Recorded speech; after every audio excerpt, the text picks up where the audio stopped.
'Cause I'm really in love with you. When I'm looking just at you, I remember moments and my heart feels like you.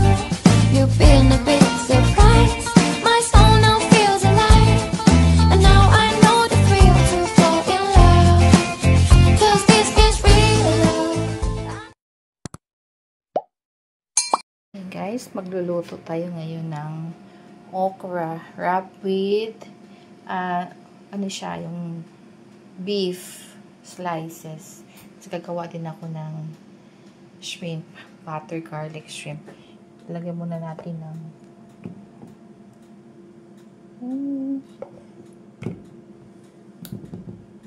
kasi ito yung magiging sauce na gagawin ko, yung para dito. Kaya gagawa muna akong sauce.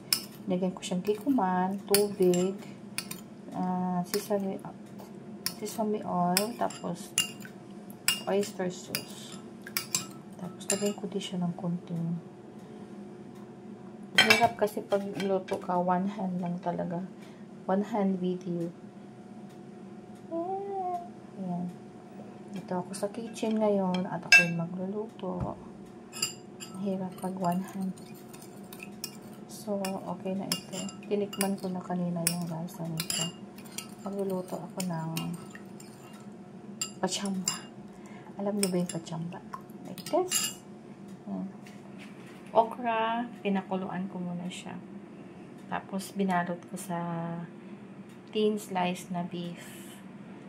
Ayan. Tapos, ito yung magiging sauce niya. Okay? Ngayon na cooking oil.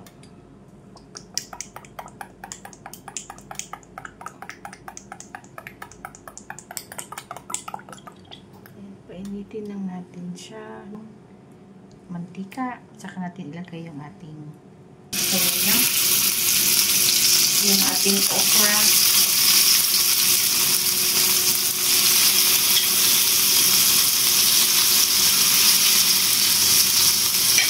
Okra wrapped with bacon. Hindi siya bacon.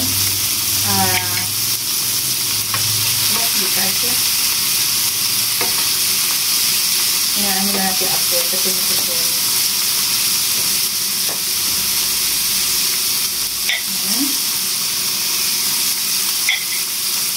Kailangan lang ninyong pakuluan ng okra para hindi masyadong matigas pag kinain niya.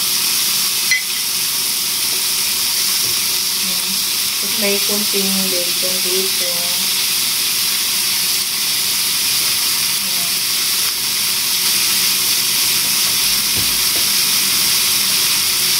Pag-brownin lang natin muna yan.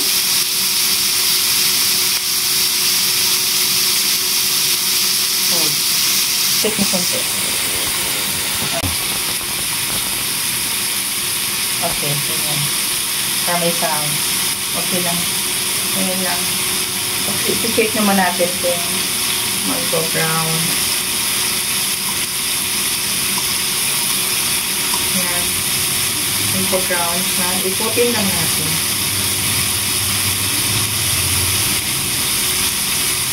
Saka natin ilagay ang sauce.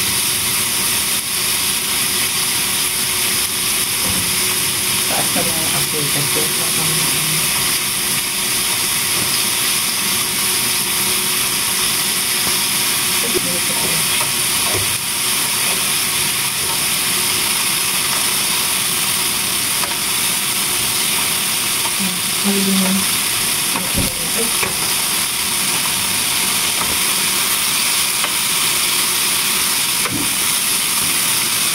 ko maalam bakit hindi natin gusto ko black pala. Black. You just leave it for a while. Tapos saka natin ilalagay yung sauce.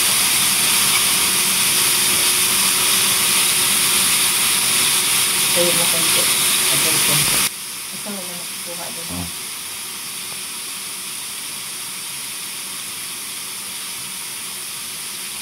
Yan, ito pala yung ating ginawang sauce. Mixture ng...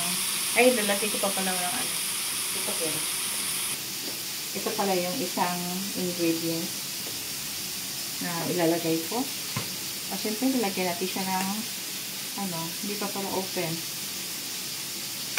Okay. Ayan, sesame oil. Lagyan natin. Ayan. Tapos, pigilan natin siyang ilagay doon sa ating mixture. Okay. Actually, madali lang naman kung magluto ang ating beef.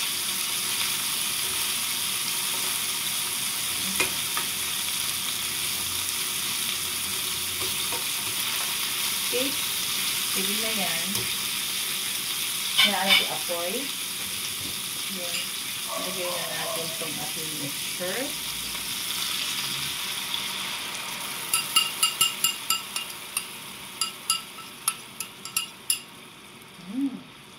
Amoy. Sesame oil.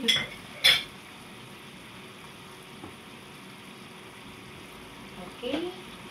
Tapos, lagyan natin ng sesame seeds. Ito.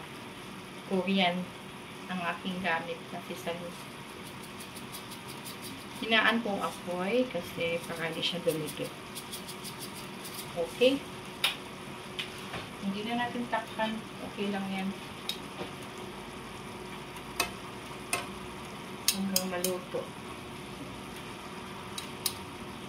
Okay. Ang aking tikman.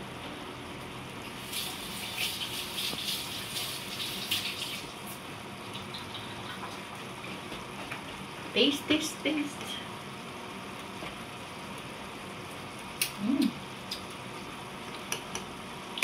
Ikaw mo, Kel. Aking cameraman.